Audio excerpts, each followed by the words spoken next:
Now, having already picked up several awards, the documentary Tales of Tin Pan Alley will continue to be shown at film festivals throughout 2019, including one here in the capital next month. The documentary charts the history of one of London's most important areas for music. We're going to be chatting to the film's director, Henry Scott-Irvine, and producer Peter Thomas in a moment. First, here is a clip. Take a journey back through time with historians and those who lived and worked in London's legendary music street, Denmark Street.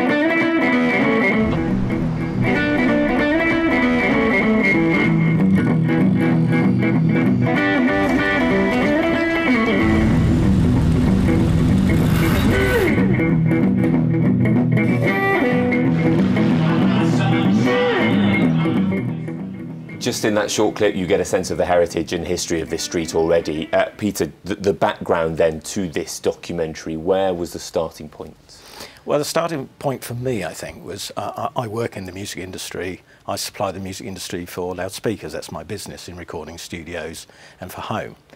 I've known Henry for a long time, and when I heard what he was doing, trying to get Denmark Street put on the map, really, for the general public, I was really interested. I mean, it's the birthplace of my industry, really. It's where it all started, you know.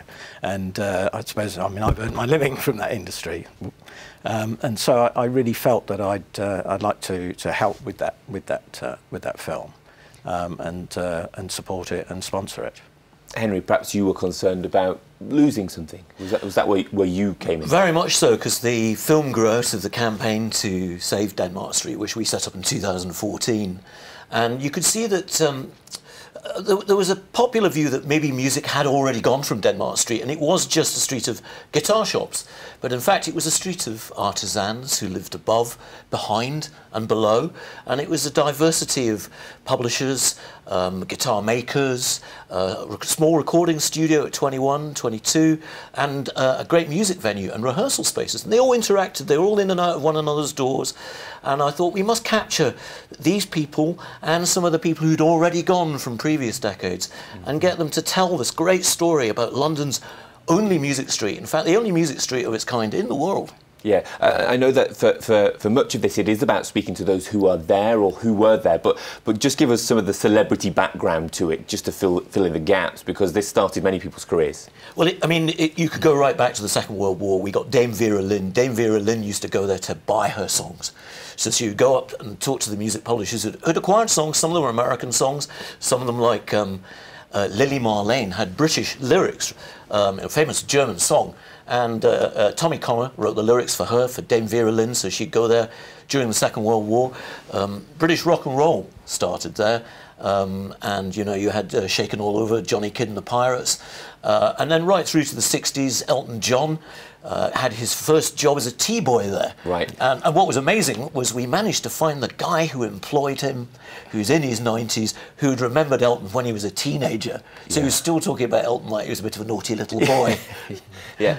Peter, do you kind of feel a sense of loss? That network that we've mentioned, it has changed, it has moved on. Yes. With such a strong connection to this area, do you feel a sense of loss? I do, really. It's part of our heritage, it's part of our country's story, really. Music, I think, has always been, its heritage has always been sort of underfunded, has always been sort of, in a lot of studios in London now have all closed. It's a shame. In the United States, they often turn those studios into museums or make it a visitor attraction, and we've lost a lot of those in London. And Denmark Street is one of those it's still there, just, and we just feel that it's good to bring people's attention to it, so that hopefully the public recognise its significance in our history of music, and don't allow it to disappear. I mean, obviously it's evolved a huge amount since it first started, but I mean, you know, as Henry says, you know, Elton was working at Mel's Music there in the 60s. A lot of fantastic recordings were made in Regent Sound Studios. You know, it was a great meeting place. You know, David Bowie went there, didn't he? I believe. Yes, absolutely. You know, and also all around that area. You know, you had Cat Stevens living with his parents just around the corner. You know, it was just a fantastic hub. And so this film really does share, I think, the whole story of how it came to be and where it is now. And you know, and it's a fantastic not a historical document, but a storytelling the history of that street. It also touches, Henry, on one of the darker moments of its history, and that was one of the worst post-war fires that London has ever experienced. What more can you tell us about that? Yes, in Denmark Place there was 37 people were murdered in an arson attack on a nightclub. And the short version of this, basically a guy left the club, was aggrieved, had been shortchanged, and went back and poured petrol through the letterbox of a club that had been locked from the inside. And 37 people were burnt alive there, and we had Simon Osborne, who I know was connected with London Live at one point, really reveal this secret history that had been forgotten. There is a plaque celebrating, or not celebrating, but talking about the tragedy of King's Cross at King's Cross Underground Station, but there's no plaque in Denmark Street for this incredible tragedy. And we were concerned that this story was revealed.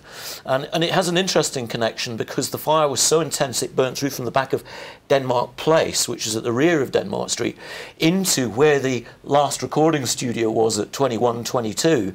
And the Damned, the punk band, had actually been in there that day and had vacated it because the fire was at night. And the hoses fire damaged their master tapes. Right. So they lost their master tapes. Yeah.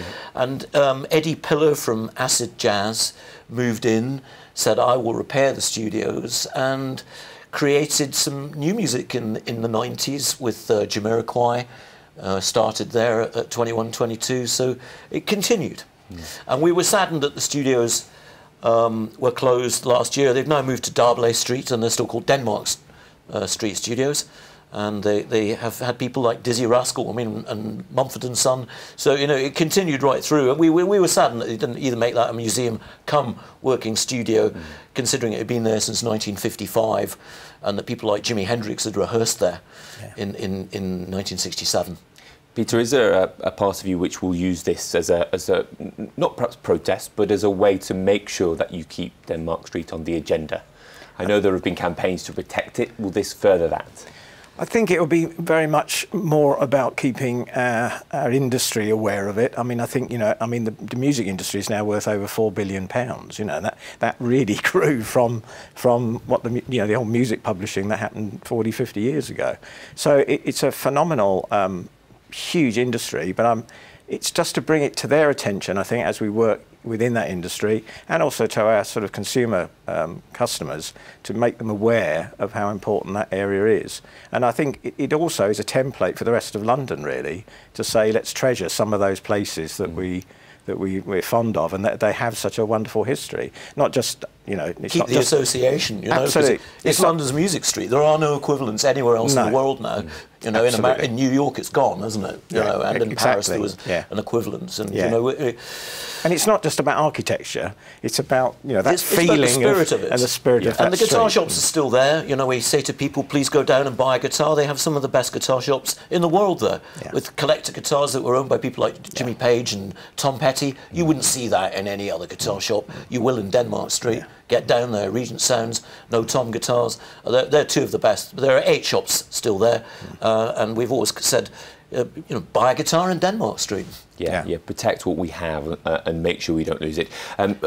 It's continuing on the festival circuit this year. Where can we see it next? So next, it's going to be at Fusion Film Festival London. It's a new film festival. It's in Docklands at the Crowne Plaza Hotel on Friday the 22nd of February, 6:30.